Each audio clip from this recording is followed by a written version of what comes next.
આ એક સામાન્ય શાળાનો દિવસ હતો. વર્ગખંડમાં શિક્ષિકા બહેન હાજરી લઈ રહ્યા હતા. રજિસ્ટરમાં નજર નાખતા તેઓ બોલ્યા, રોલ નંબર 35. થોડા પળો માટે તેઓ અટકી ગયા, માથું ઊંચું કર્યું અને ચહેરા પર સૌમ્ય સ્મિત આવ્યું.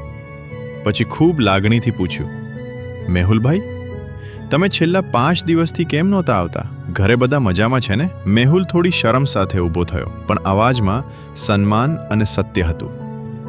હા બહેન, અમે એક પ્રસંગ માટે વતનમાં ગયા હતા. આ સાંભળતા જ શિક્ષિકા બહેનના ચહેરે ખુશીની ઝલક આવી.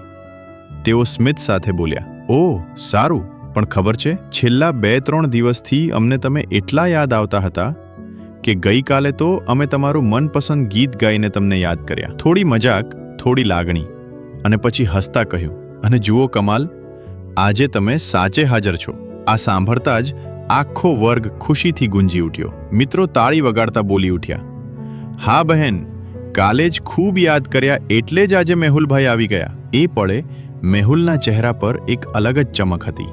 એવું સ્મિત જેમાં આત્મવિશ્વાસ હતો, અને એ લાગણી કે આ વર્ગ, આ શાળા એની પોતાની છે. જ્યાં શિક્ષણમાં સમજણ હોય ત્યાં બાળકો ખીલે છે. આ છે રત્નસાગરનો અભિગમ.